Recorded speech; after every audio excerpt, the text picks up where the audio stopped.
primero mis disculpas por no haber estado con ustedes en la clase pasada.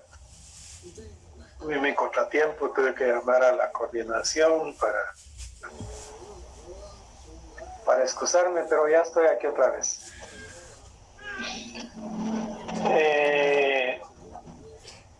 Habíamos dejado, hiciéramos el trabajito aquel del índice del código. Les dije, ok, que le íbamos a pedir a la próxima clase, o sea, la clase anterior.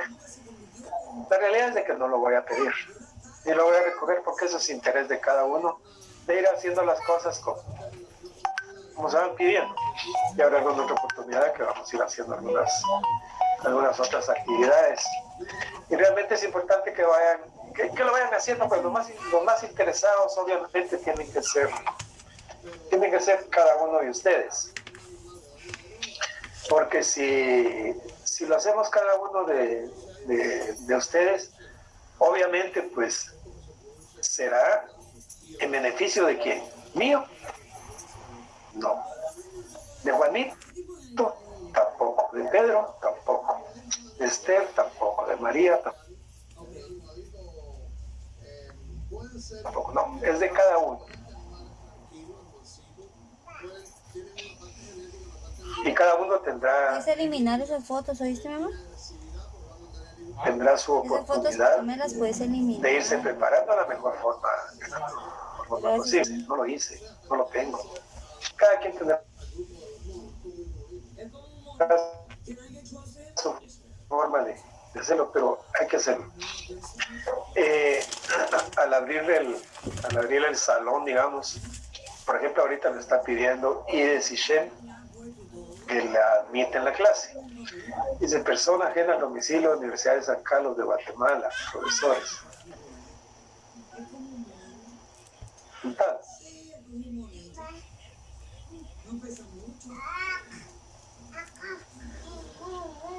Pero el problema es, y se los digo como un consejo, porque le di entrada a un grupito de unos 10 tal vez, no sé, que obviamente no tienen bien su conexión con el salón y facultad, porque no tengo por qué estarles dando yo entrada, sino que tienen que entrar directamente. Y no es que a mí me cueste, yo lo hago con mucho gusto, no me cuesta. El problema es de que cuando tengamos alguna comunicación,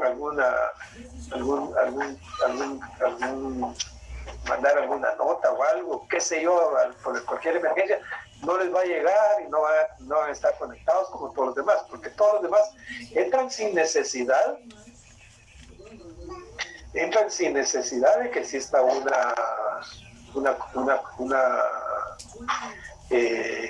una autorización de parte mía, sino que entran directamente, y así debe ser, porque cuando les llega a ustedes cualquier notificación les tiene que llegar directamente, si no después yo no sabía, a mí no me llegó, que esto que el otro, así tengo el problema yo en el semestre pasado. Se los digo con tiempo, se los pongo ahí como una lucecita anaranjada para que lo arreglen. No es animadversión, ni es ningún regaño, ni cosa por el estilo, sino que para que lo arreglen, y obviamente tengan sus ¿cómo se llama? Tengan sus cosas bien.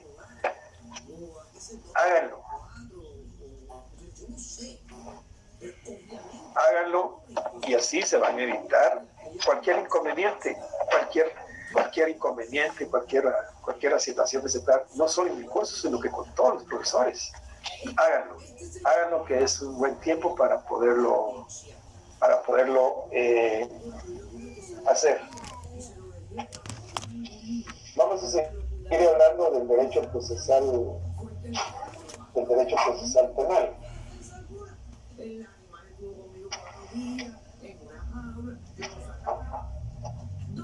Vamos a seguir hablando del derecho procesal penal. A ver, voy a ir preguntando a alguien por ahí. Por ahí, Lester. ¿Qué es el derecho procesal penal, Lester?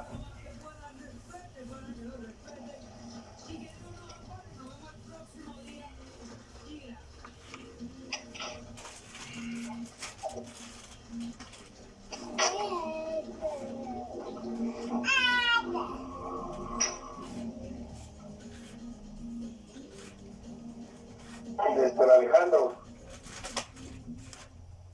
Ellos harán hasta lo imposible. La Casa de los Famosos por Telemundo Internacional. Presentado por la nueva y refrescante Pepsi 450.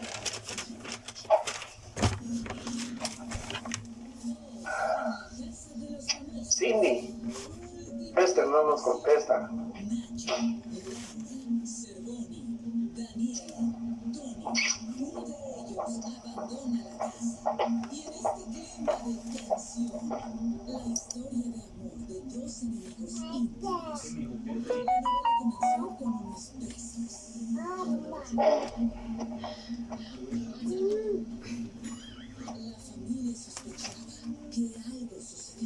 Buenas noches, Rick. No sé si Cindy y yo, o Cindy quién. Cindy Marisol. Ah, sí, ¿quién manda? Lo que le pregunté a Lester, ¿qué es el derecho procesal penal?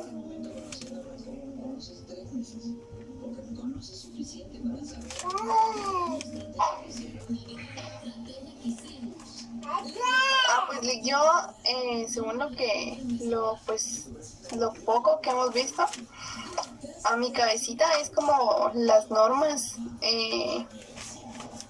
y pues penal y de procesal penal como un conjunto de normas que regulan cualquier proceso de carácter penal.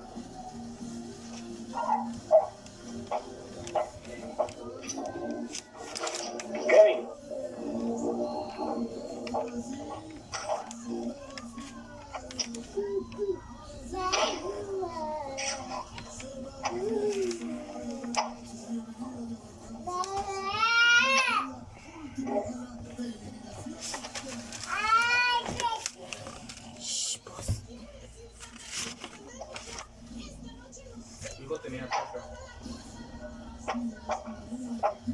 ¿Hizo poco? Buenas noches, licenciado. Ah, va. Como ya sé, ¿no? Ahorita estamos con Kevin.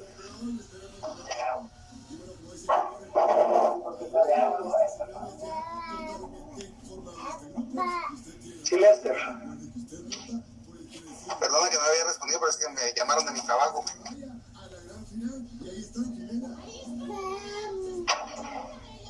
Cuéntenos.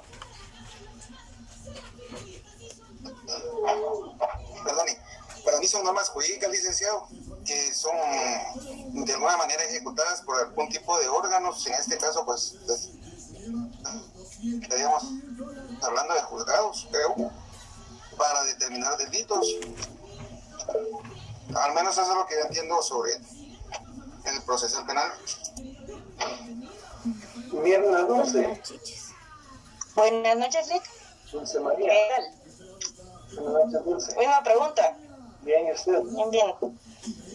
Misma pregunta. Diferente respuesta. No, obviamente, no todos pensamos igual en el mismo tema. El derecho procesal penal es aquel que nos habla de los procedimientos adecuados que va a llevar los tribunales y todo lo que tiene de esto para determinar un delito y todo eso que se lleva desde que encauzamos un proceso penal.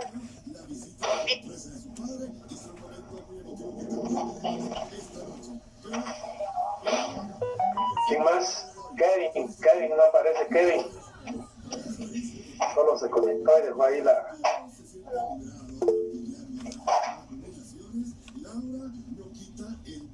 Claudia. Buenas noches, Lick. El derecho procesal penal es el conjunto de normas jurídicas, instituciones y principios jurídicos que están contenidos en una ley. Ahí le están soplando, ¿ah? No es mi nieta la que está jugando con los marcadores, Lick. Ahí está jugando con los marcadores. No, tiene 3 añitos, apenas se le entiende lo que habla. Yo pensé que le estaba soplando a su nieta. No. ¡Feliz cumpleaños! Feliz cumpleaños, no, mi amor, no es feliz cumpleaños. ¡Feliz cumpleaños! Cumpleaños. Tan linda, ya viste la nena. Feliz cumpleaños. Sofía, ¿qué dice Sofía de León? Aquí hay otro bebé. Es el conjunto de normas jurídicas que regula el proceso estatal y los órganos que intervienen. El proceso penal, no estatal, el proceso penal y los órganos estatales que intervienen en el mismo. Así decíamos y hablábamos también de que para entender lo que era el proceso, el derecho procesal penal, teníamos que analizar las funciones del Estado. Y entonces hablábamos de la función penal y la función jurisdiccional. Y a través de la función jurisdiccional decíamos que estaba integrado porque lo que es la incriminación y lo que es el proceso. Es decir, el Estado dice, voy a regular la conducta en sociedad. Voy a regular la conducta en sociedad para la convivencia en sociedad, la convivencia en paz, para que todos convivamos en paz.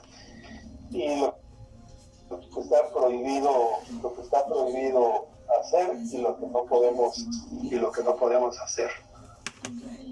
Entonces dice, voy a determinar delitos y voy a fijar penas. Y esto lo hace a través del proceso legislativo. Es decir, el proceso legislativo de creación de la ley.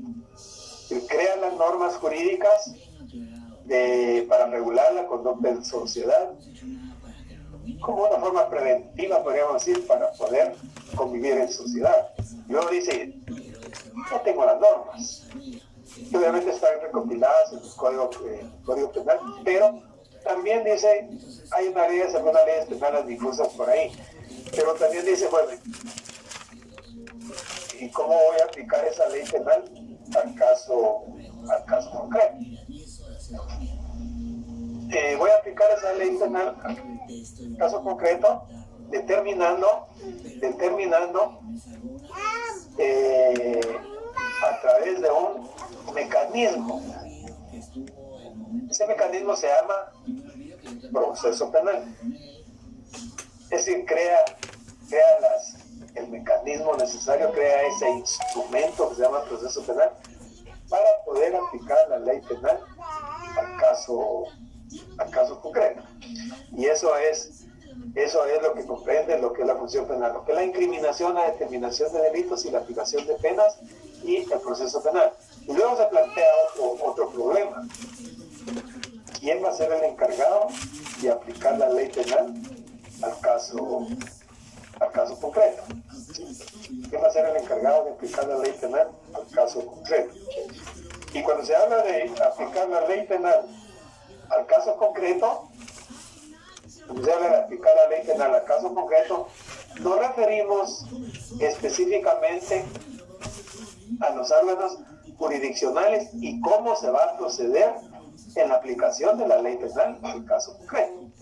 En ese sentido tenemos que hablar de lo que es la organización judicial penal, es decir, cómo están organizados, o se refiere a los órganos jurisdiccionales que ejercen jurisdicción.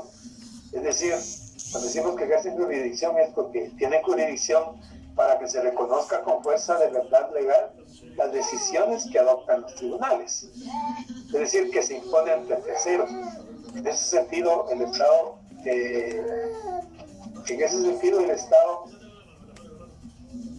efectúa dos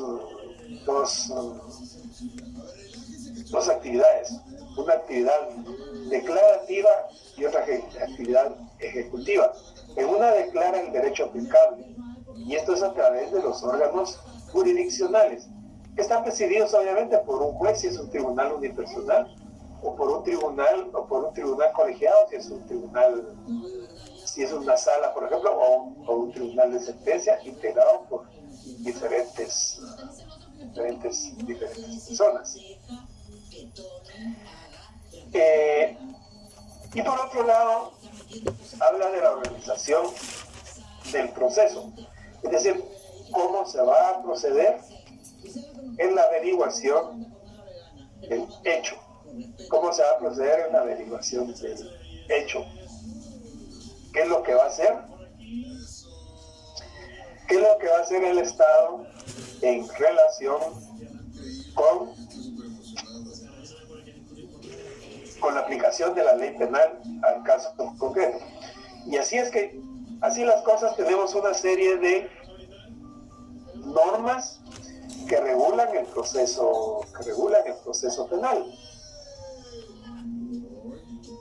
Y los que ya tuvieron la oportunidad de hacer el resumen del código, y aún más, los que fueron un poquito más allá y que empezaron a leer el código, empezaron a ver cómo estaba integrado, cuáles eran sus partes, se pudieron percatar de que el proceso penal, pues obviamente tiene, en el Código Procesal Penal ustedes van a encontrar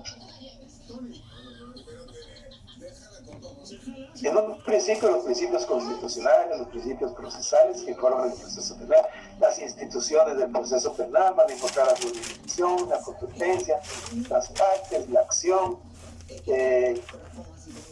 cómo se va a proceder en el procedimiento común, se va a hablar de los actos introductorios, se va a hablar de una investigación, de un procedimiento intermedio, de una fase de juicio, de un procedimiento, de una fase de juicio, de una sentencia y de una ejecución de la sentencia. Esto lo voy a estar repitiendo reiteradamente cuantas veces sea necesario para que se les vaya quedando cuáles son las etapas del proceso. Y hablamos de las etapas y hablamos básicamente que el proceso tiene 5 etapas, o sea, la investigación, el procedimiento intermedio, el juicio, la sentencia y la ejecución de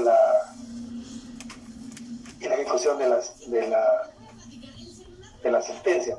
Entonces, ¿cómo va a ser la organización del proceso?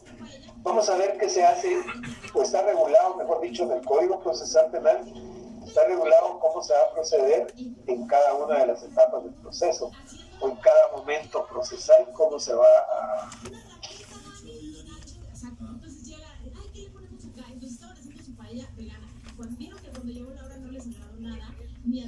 a proceder, qué es lo que se va a hacer. Si hablamos de la etapa de investigación, quién tiene a su cargo la etapa de investigación, si es el Ministerio Público que tiene a su cargo la etapa de investigación, quién va a llevar a cabo el control de esa etapa de investigación, cuánto va a durar, para qué va a servir la investigación, y así vamos a ver toda esa serie de actividades y formas mediante las cuales se va a aplicar la ley penal al caso concreto.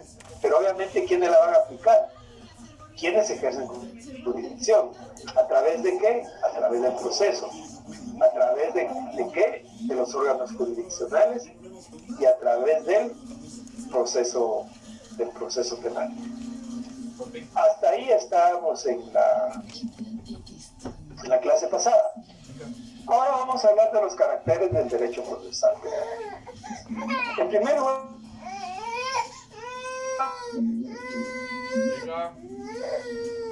dijimos que es una rama del derecho público, una actividad pública, que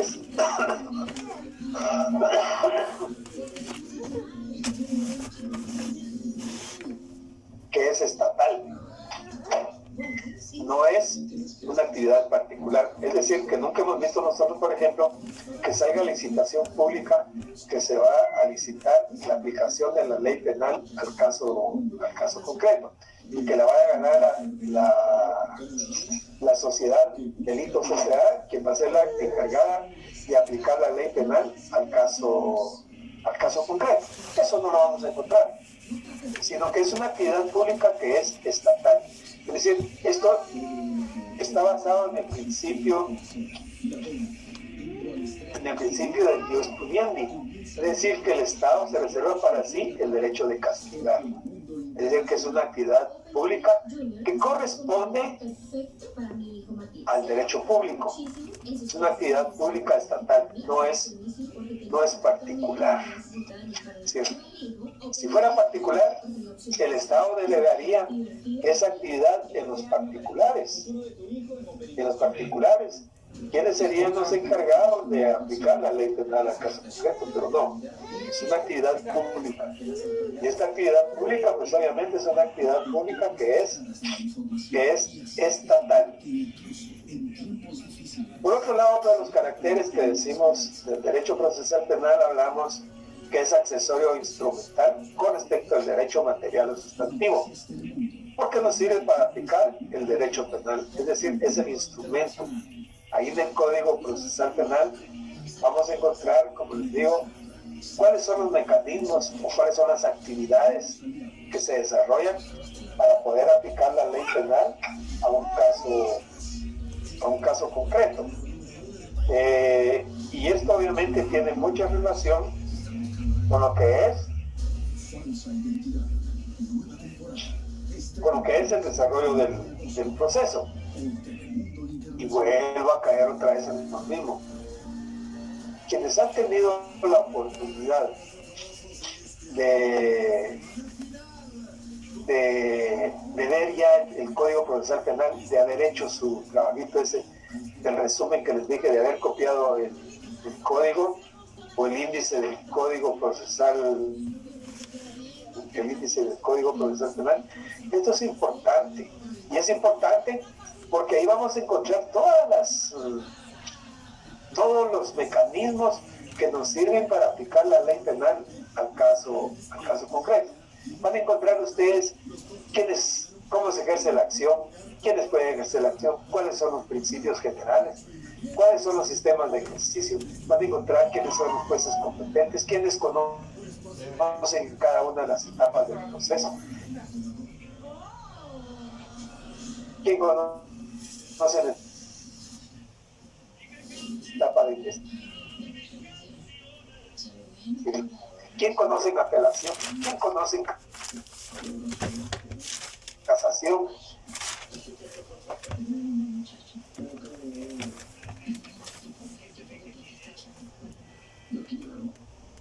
¿Quién ejecuta la pena impuesta?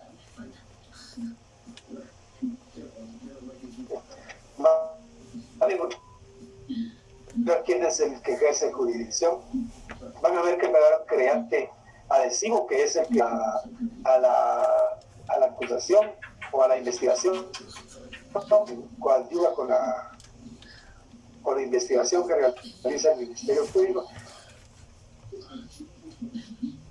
Y así van a encontrar ustedes todo lo relacionado con el proceso, desde su etapa inicial, con los principios que informan el proceso, hasta las últimas consecuencias, o sea, hasta el último recurso que se pueda interponer. Es el accesorio que nos sirve para... También decimos que el derecho procesal penal es una disciplina autónoma. Con respecto del derecho penal material, es decir, que tiene sus propias normas que no dependen del derecho penal, tiene sus propias normas que no dependen del derecho penal. Y cuando hablamos que tiene sus propias normas que no dependen del derecho penal, nos referimos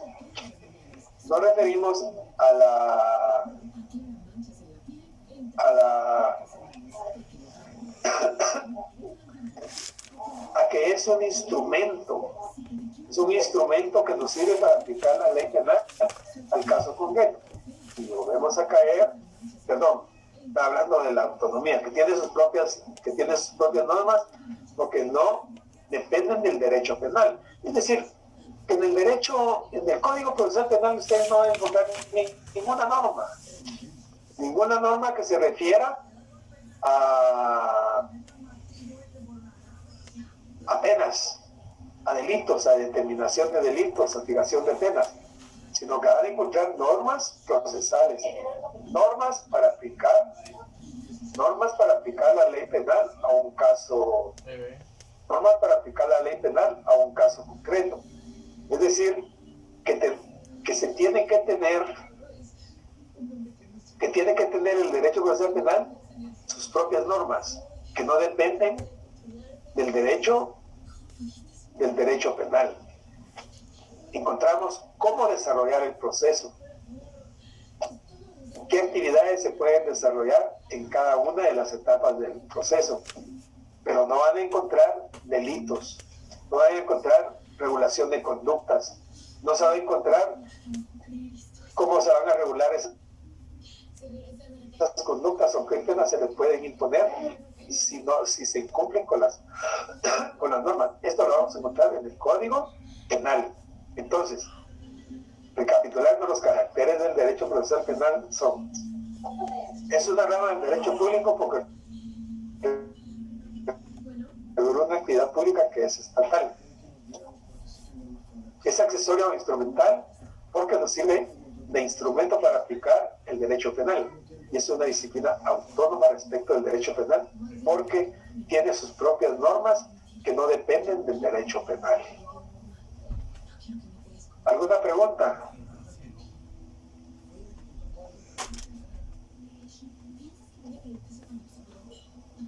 Por el momento todo claro, Lick. Todo claro, gracias, Dulce. ¿Alguien más? Todo claro, Lick, muy amable. De acuerdo. Bueno, entonces vamos a hablar de las relaciones con otras disciplinas. Y cuando hablamos de relaciones con otras disciplinas, también nos referimos a las afinidades que puedan existir con otras ramas del derecho. Pueden haber diferencias o pueden haber afinidades. Y una de las principales es con el derecho procesal civil. Es decir, ¿qué diferencias o qué afinidades podemos encontrar con el derecho procesal civil? En cuanto al objeto, estamos hablando de relaciones con otras ramas del derecho, con otras disciplinas. Y hablamos en primer lugar en cuanto al objeto. En el derecho procesal penal hay una relación de derecho. ¿De qué derecho estamos hablando con el derecho procesal penal? Pregunto, hay una relación, porque en el derecho procesal penal hay una relación de derecho. ¿Qué clase de derecho es? Público. Es público. Y en el derecho procesal civil hay una relación de derecho, es una relación de derecho privado, correcto. Entonces, cuando hablamos del derecho procesal civil en cuanto al objeto, les digo que es una rama del derecho público porque porque hay una relación de derecho público, regula una actividad pública que es estatal, es decir, que regula cuándo se va a cometer un hecho delictivo. Sí, cuando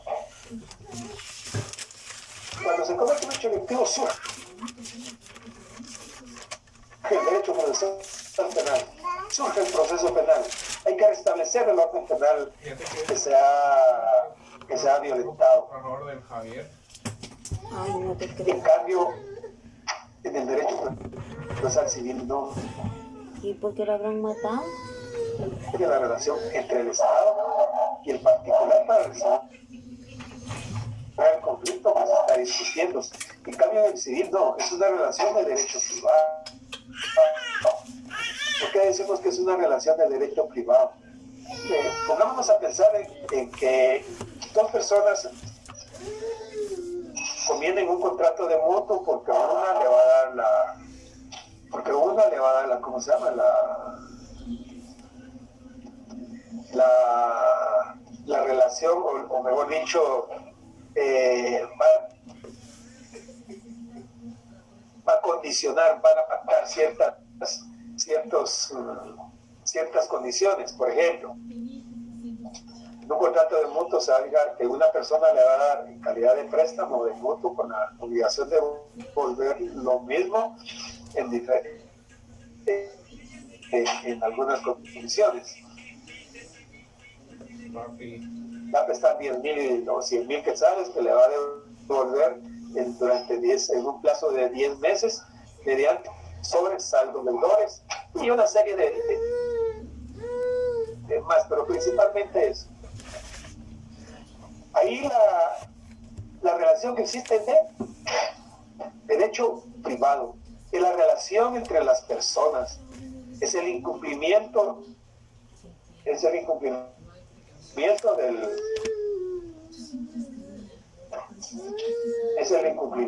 contrato, ¿sí? Es el incumplimiento del contrato.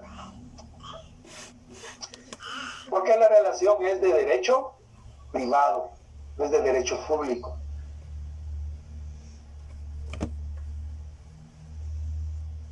Lo que actualmente se puede discutir es la relación que puede existir entre dos particulares resolviendo un conflicto que se pueda dar para la resolución de un contrato. Puede ser un contrato de arrendamiento y tantos que pueden haber en la vía ordinaria, la vía ejecutiva, la vía sumaria, o la vía ejecutiva común, o la vía ejecutiva en la vía de apremio, o en los contratos o en la vía sumaria, o en las ejecuciones especiales, etcétera, y mayormente en el orden de los juicios ordinarios, pero esto es materia eminentemente civil.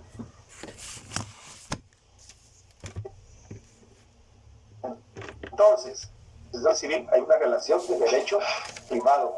Lo que importa es la relación entre las personas, el conflicto que pueda surgir como consecuencia de haber pactado, de haber celebrado un contrato, por ejemplo. Digamos dos. El proceso penal normalmente, ¿sí, David? Sí, licenciado, disculpe que le interrumpa, pero creo que no estoy logrando entender en sí la relación que existiría entre el derecho procesal penal y el derecho procesal civil.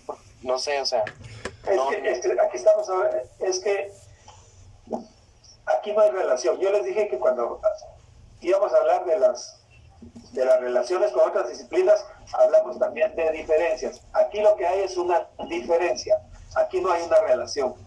Ah, ok. Porque la diferencia es de que hay un derecho privado y el otro es derecho civil. Yo les fui claro cuando les expliqué, les dije, aquí vamos a ver diferencias o relaciones, pero también se tienen que hablar de diferencias. Ok, y aquí eso era lo que me confundía. Aquí lo que hay es una diferencia. Ok, perfecto. Sí, eso es lo que me estaba confundiendo. Muchas gracias, Lic. Con gusto, David.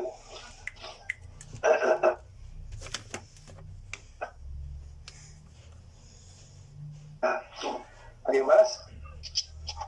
Bien, el proceso penal normalmente es imprescindible para la solución del conflicto que en él se discute. Normalmente. En cambio, el proceso civil no es imprescindible para resolver el litigio que en él se debate. Proceso penal, imprescindible. Proceso civil no es imprescindible. ¿Sí? ¿Por qué decimos esto? El proceso penal, una vez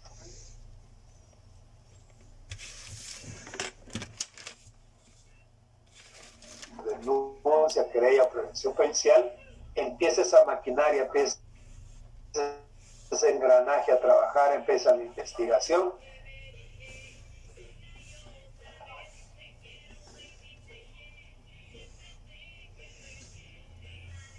Normalmente es imprescindible. Ahora, en algunos casos de excepción, porque yo no ejerzo la acción, porque renuncio a la acción, o porque desisto de la acción. ¿Y José?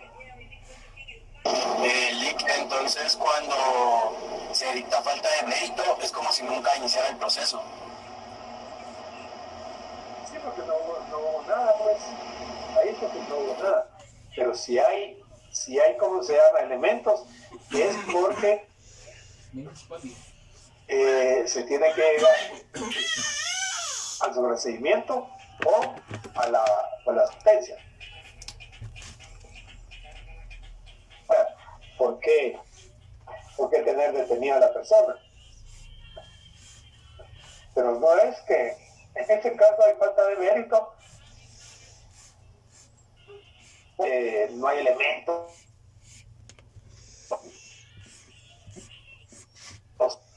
es imprescindible el proceso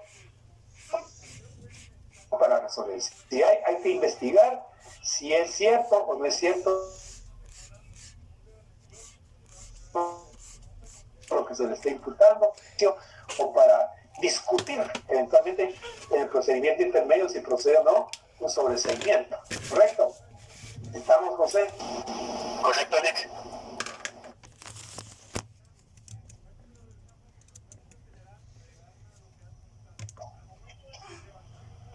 Repito entonces. En cambio, en el proceso civil no es imprescindible. Y veamos un contrato de mutuo.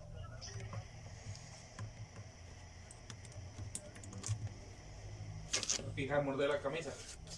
El incumplimiento del contrato. O se va a discutir el incumplimiento del contrato.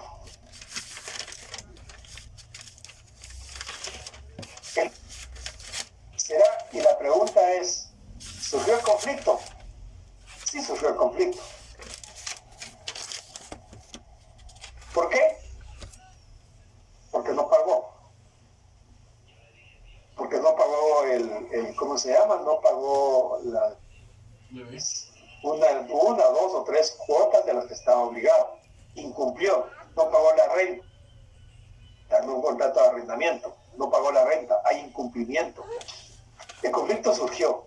Mira, si no me pagaste, voy a echar de la casa. Si no me pagaste, voy a demandar. Y posiblemente el otro día, mira, lo que pasa es que he tenido una casa, pero aquí está la plata. Aquí está la plata. Aquí te estoy pagando.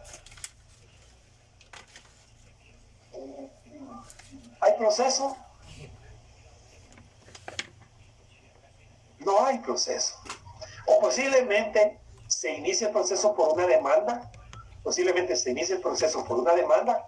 ¿Y qué es lo que va a suceder?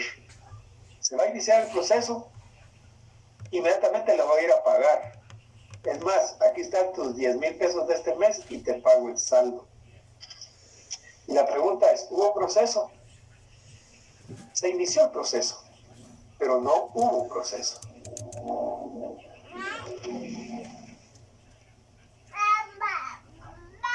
No hubo proceso. ¿Por qué? Porque hubo un arreglo judicial o extrajudicial en las primeras de cambio. No tuvimos que llegar a que se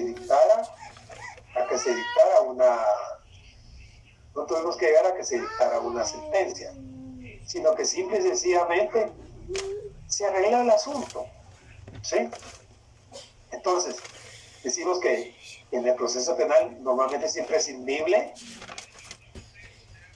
el proceso penal normalmente es imprescindible para la solución del conflicto que en él se discute o se debate. En cambio, en el civil no es imprescindible. Por ejemplo, puede haber en el fondo lo que estamos haciendo es una transacción. Estamos negociando la salida del problema que tenemos.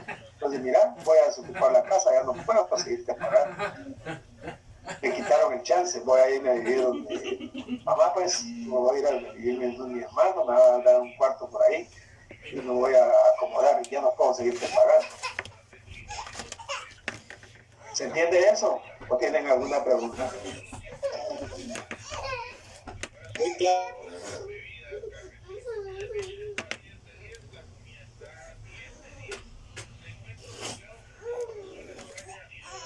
Yo que tan amable, ¿puede dar otro ejemplo con lo penal prescindible, por favor? No lo entiendo. Fíjese que no lo oí.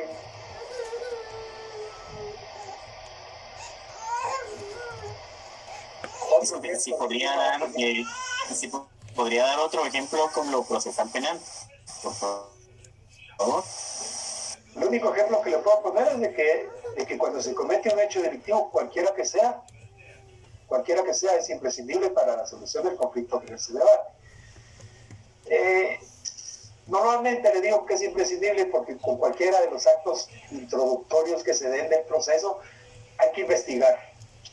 hay que investigar. Obviamente, como decía José Alejandro, y si se da la falta de mérito, pero cuando se da la falta de mérito es porque no hay nada. El juez dice, no, aquí no hay nada, esto no es delito, aquí solo trajeron aquí porque hay falta de mérito y ahí se acabó el asunto.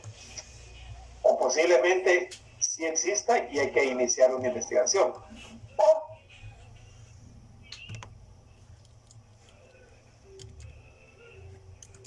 el tránsito de la facultad de renunciar al derecho que me asiste la ley de poder renunciar a un derecho, ¿sí? Yo tengo derecho de accionar porque he sido afectado por un hecho de tránsito. Tengo la oportunidad de accionar, pero llego a un arreglo extrajudicial, ahí no es imprescindible el proceso. Pero si nos vamos a la mayoría de delitos, el Ministerio Público tiene que actuar de oficio, y ahí ya estamos hablando del ejercicio de la acción penal. Era el siguiente que les iba a comentar, que es imprescindible, digamos que es normalmente el ejercicio de la acción penal es por un ente del Estado, es decir, hay un ente que se encarga de ejercer la acción penal, y en este caso muy particular de nuestro medio es el Ministerio Público, que tiene que ejercer la acción penal, ejercerá siempre la acción penal en todos los delitos de acción pública. Y hay otros delitos de acción pública que le tocan la puerta al Ministerio Público. Es decir, se necesita la instancia, se necesita el requerimiento del particular para poder ejercer la acción penal. Si no, no la ejerce. Es decir, y lo vamos a ver cuando veamos los sistemas de ejercicio de la acción penal. Es decir, que el particular se tiene que apersonar, llegar al Ministerio Público, requerir la instancia al Ministerio Público, pero la mayoría de los casos, delitos de acción pública, Ministerio Público presente.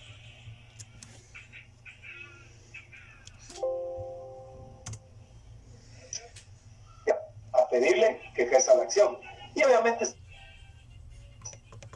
están los delitos hablando eminentemente de las condiciones de procedibilidad penal, o sea, la circunstancia o el conjunto de circunstancias que deben de concurrir en determinados casos para que pueda ejercerse la acción penal. En eso podría resumirle lo que me pregunta, es decir, ¿qué otro caso?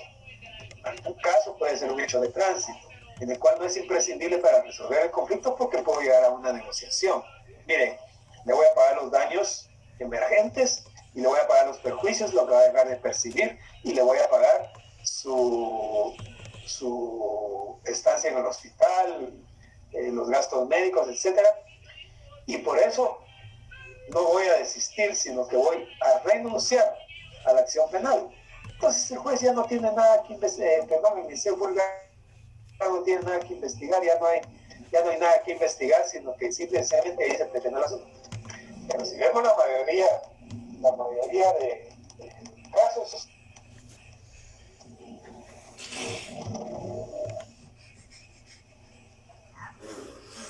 pero si es el día, ¿cómo se llama? En la mayoría de casos el Ministerio Público es el que tiene que hacerlo, pues.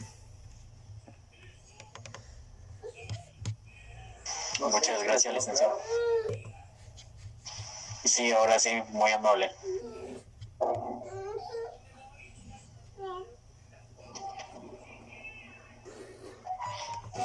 ¿Alguna otra pregunta?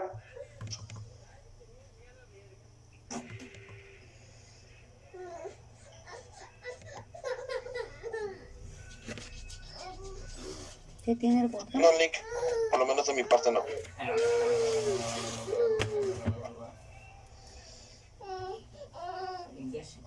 Bien. En lo penal es frecuente el ejercicio de la acción penal por un ente del Estado.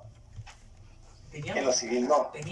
Ya les explicaba que normalmente el ente del Estado es el Ministerio Público, el encargado de ejercer la acción penal. Es un ente del Estado. En cambio, en lo civil no. En lo civil es el particular.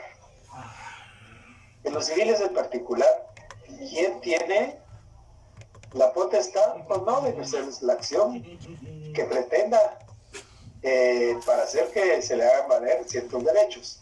Por ejemplo, el incumplimiento del contrato de mutuo, el ¿cómo se llama? El incumplimiento del contrato de arrendamiento, y así les podemos hablar de una serie de procesos en el orden civil, pero soy yo, es el particular. En cambio, en lo penal no. En lo penal hay un órgano oficial acusador. Hay un órgano oficial acusador. ¿Quién es el Ministerio Público? Claro que con diferentes matices. Por ejemplo, para ejercer la acción penal en los delitos de acción pública, siempre va a ejercer que se cometa un delito de acción pública. Pero hay otros de acción pública que se requiere la instancia particular. Es decir, el particular se lo requiere al Ministerio Público. Si no, el Ministerio Público no va a hacer nada. Y por último están los delitos de acción privada, que solo van a poder ser ejercidos por los particulares. Por los particulares. Es decir, que tienen que ejercer la acción únicamente el ofendido por el delito. No puede nadie más, ni el Ministerio Público, ni el compadre, ni la comadre, ni el hermano, ni la esposa, ni el esposo, ni el papá, ni los hijos, nada. El ofendido. ¿Sí? No sé si está claro lo relativo al ejercicio de la acción penal por un ente del Estado.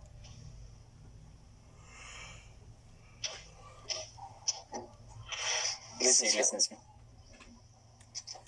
Perdone, una pregunta, licenciado. En este caso, como estamos hablando de la materia penal y de la materia civil, estamos diciendo de que en el caso de lo civil se tiene que resolver entre los particulares. Por ejemplo, en el caso de pensión alimenticia, cuando en la rama civil ya no se llega a dar, no hay ningún acuerdo, ya se escala al área penal. Entonces ahí es donde ya podría aplicarse el proceso penal, o siempre va a ser entre los particulares. Porque ya surgió un delito. Ok. Ya surgió un delito que se llama negación de asistencia económica. Muy bien. Ahí ya surgió un delito, ya pasa a otro ámbito. Ya es donde cambia, ¿verdad? Por supuesto, correcto, así es. Excelente, gracias, muy amable.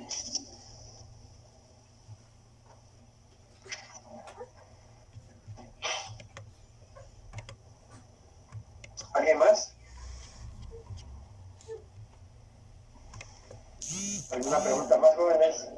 En lo penal, número 4 sería esto. En lo penal, la dispositividad básicamente la tiene el Ministerio Público. En lo civil no. En lo civil son las partes. Garantía.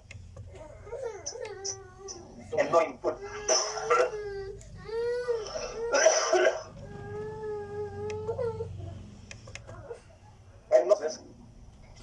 Si todavía no sacas provecho de esta función de Google, no sabes de lo que te estás perdiendo. Todos tenemos esta aplicación en nuestro teléfono. Sin embargo, la mayoría la usa únicamente para hacer búsquedas. Él es el que investiga, él es el que solicita la apertura, el que plantea la acusación, el que plantea el sobreseimiento, el que plantea la captura provisional o decide archivar el proceso. Él es el que solicita que haya un procedimiento intermedio, él es el que solicita que se abra juicio, él es el que impulsa el proceso. En cambio, en lo civil no. En lo civil son las partes. Es decir, en lo civil es a petición de parte. Y tiene razón, porque en lo civil, el proceso civil es rogado. El proceso civil es rogado. Si no se pide, el juez encabeza el expediente. Supongamos que se va a plantear una demanda ordinaria. En la demanda se va a solicitar,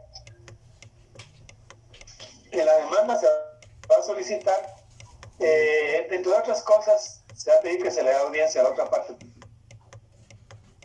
9 días, para que se oponga o haga valer sus excepciones, que si no contesta que se declare la rebeldía, que oportunamente se haga la prueba y que en su momento se dicte una sentencia, de todas otras cosas, ¿sí? ¿Y qué es lo que va a pasar? Se va a plantear la demanda. Van a pasar los 9 días. Y el juez, ni visto ni oído. Si no le presentan una petición a otra parte de que se tenga por contestada además en el sentido negativo y se continúe y que se declare a la rebeldía en procesado, el juez no lo va a hacer difícil. Y pueden pasar 10 días, 15 días, 1 mes, 2 meses, 3 meses, 4 meses, 5 meses, 6 meses. Y se puede pedir la caducidad de la instancia. Y la caducidad de la instancia es declararla con lugar. A declararla con lugar, lo que va a suceder es que las cosas vuelven a al mismo estado en que estaban. Regresa al estado en que estaban. Y al regresar al estado en que estaban, puede hacer que el derecho haya prescrito, ¿sí? Entonces, si no hay petición de parte, si no hay una gestión de parte, el proceso civil no se mueve. Entonces la dispositividad está en manos de los particulares, en manos de las partes. El proceso penal no. El proceso penal es el órgano encargado, en este caso el Ministerio Público, de empujar el proceso. En él está la dispositividad. Sí, en el proceso civil todo es a petición de parte. Si no se pide, el juez no lo va a solicitar, no lo va a caminar así de oficio. ¿Se entiende eso? Licenciado, licenciado, una pregunta. Es decir, que la caducidad el Ministerio Público lo da al no encontrar en la investigación nada anómalo. No, aquí le estoy haciendo una comparación entre el proceso civil y el proceso penal. La caducidad se da en lo civil. Caducidad no penal, no. El proceso penal. Ah, ya, bien, licenciado. Lo que pasa es que lo que puede pasar en el proceso penal es de que se puedan vencer, por ejemplo, en la primera declaración. En la primera declaración se fija el plazo para la investigación. Hay un plazo para que el Ministerio Público plantee su acto conclusivo, que puede ser una... Repito.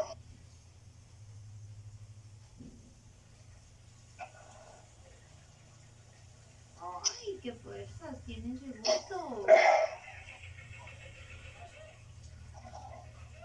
No sé si sea alergia o me está empezando algo. Les decía que lo que puede suceder es que en lo penal se pueda dar el vencimiento del plazo que se fijó en la primera declaración para la investigación y el Ministerio Público incumpla, porque tiene que plantear su acto conclusivo. Y el acto conclusivo puede ser acusación, sobreseimiento o clausura provisional. Posiblemente se le vaya al Ministerio Público porque no tenga tiempo y no tenga que hacerlo. Entonces se le puede percibir para que lo haga. Pero ahí no hay caducidad.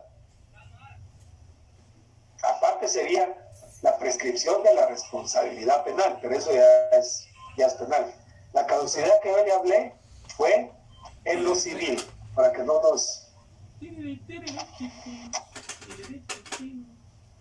nos confundamos, es en lo civil. No sé si le quedó claro, Catalino. Sí, gracias, muy agradecido. Con gusto, Catalino. Y finalmente, el proceso penal contemporáneo juega un papel muy importante en las condiciones antropológicas, psicológicas, sociológicas, étnicas, porque lo que se trata aquí es de individualizar al procesado, porque lo que se está juzgando es a la persona. En cambio, lo civil no, ahí no importa. Ahí no importa. ¿Por qué no importa? Porque no se está juzgando a la persona. No se está juzgando a la persona. Se está juzgando a, mejor dicho, se está juzgando la relación jurídica que existe, o concretamente es una relación de carácter jurídico. Es decir, estamos resolviendo el problema que surgió como consecuencia del cumplimiento de un contrato. Un contrato de mutuo, o un contrato de arrendamiento, o cualquier controversia que surja como consecuencia del derecho civil. Es decir, es una relación entre particulares. Es una relación que no tiene nada que ver la condición de las personas. En cambio, aquí sí. Tenemos que individualizar al procesado. Tenemos que saber quién es. Tenemos que saber, además de saber quién es, de dónde viene, de qué depende. Por eso en su primera declaración se le hacen una serie de preguntas. ¿Cuál es su nombre, su edad, su estado civil, su función, su oficio, con quién vive, de quiénes dependen económicamente de él, etcétera, etcétera? Ese es don Juan Pérez. En lo civil se identifica por cuestiones legales, pero lo que se va a discutir es la resolución del contrato. Es el incumplimiento del contrato que hubo como consecuencia de que una de las partes incumplió. No estamos juzgando a la persona. Lo que estamos resolviendo es el conflicto que surgió por el incumplimiento o por alguna violación de algo que esté regulado y con lo cual no tengamos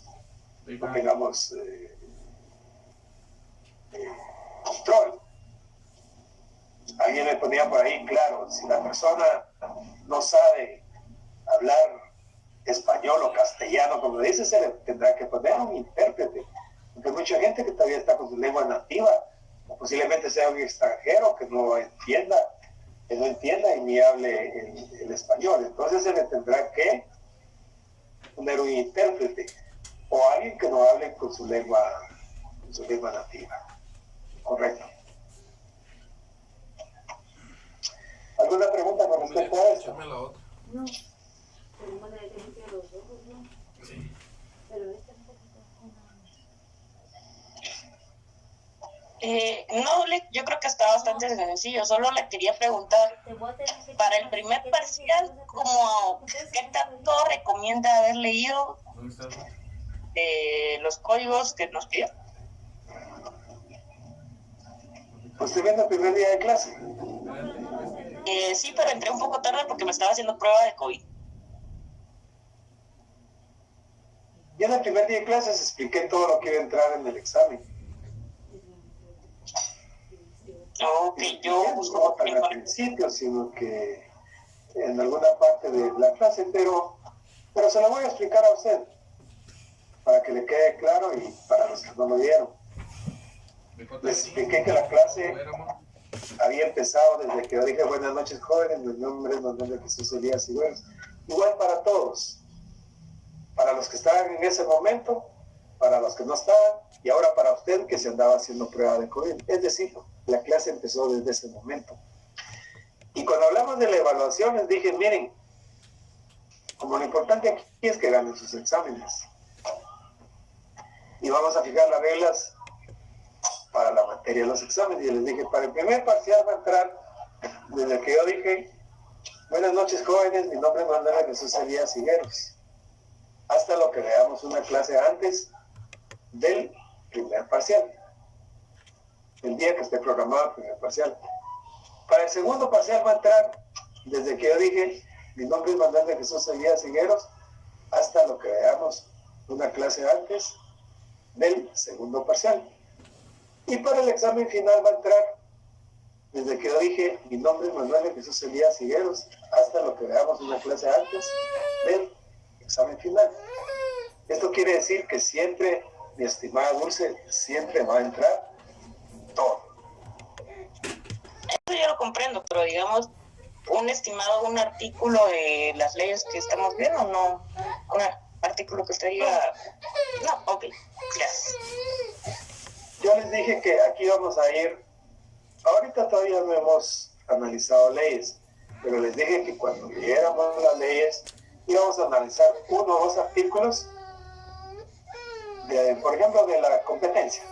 1 o 2 artículos y ustedes se encargan de leer todo el título según corresponde. Si vamos a hablar del procedimiento común de la investigación, leemos 2 o 3 artículos que son medulares y de ahí todos los demás lo leen ustedes. Y cuando sientan, vamos a tener todo el código.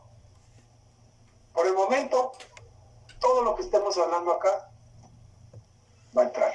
Todo. De lo que hablemos, de lo que hemos dejado que hacer, etc. Entendido, muchas gracias. Con gusto, Dulce. Con el derecho penal. Con el derecho penal, en el derecho penal se fijan los delitos y las penas. O sea, determinan delitos y se fijan penas. En cambio, el derecho procesal penal sirve para fijar la ley penal al caso concreto, es decir, que es instrumental.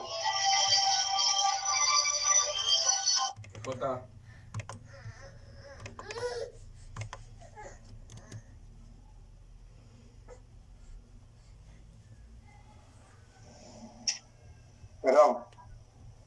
Les decía que entonces que en el derecho penal se fijan delitos y se determinan delitos y se fijan penas. En cambio, en el derecho procesal penal nos sirve para aplicar la ley penal a casos concretos. Es decir, que a través... Papi, deja el teléfono y atender al bebé, no seas así. La caso concreto. ¿Mediante qué? Es el instrumento que nos sirve para aplicar la ley penal al caso concreto. Al bebé. En el derecho penal se determinan los delitos, se fijan las penas. ¿Mediante qué se va a aplicar esa ley penal al caso concreto? Mediante ese instrumento que ya hablamos, que es el proceso penal. ¿Sí? ¿Qué es el proceso penal? Con el derecho constitucional. Con el derecho constitucional existe una relación de fundante a fundado. ¿Dónde se funda el derecho procesal penal? Se funda en las normas de la Constitución Política de la República de Guatemala. Pongámonos a pensar en la pirámide. En la pirámide de Kelsen. Hasta arriba tenemos la Constitución y después todas las normas ordinarias. Solo con una norma, con el artículo 12, que es el derecho de defensa, dice: nadie puede ser condenado sin antes haber sido citado, oído y vencido en juicio ante las autoridades debidamente preconstituidas. ¿Qué quiere decir esto? Que solo con eso tenemos que nadie puede ser penado sin antes haber sido citado y oído en juicio. Solo con eso tenemos para desarrollar todo el Código Penal, todo el Código Procesal Penal. Por eso se dice que existe una relación de fundante a fundado. Se funda el derecho procesal penal en la Constitución Política de la República de Guatemala. Repito, nadie puede ser condenado sin antes haber sido citado y oído en juicio. ¿Y qué quiere decir juicio? Que tiene que haber un proceso. ¿Y qué quiere decir que debe haber un proceso? Tiene que haber una norma que regule todas las actividades y formas mediante las cuales se va a aplicar la ley penal a un caso concreto.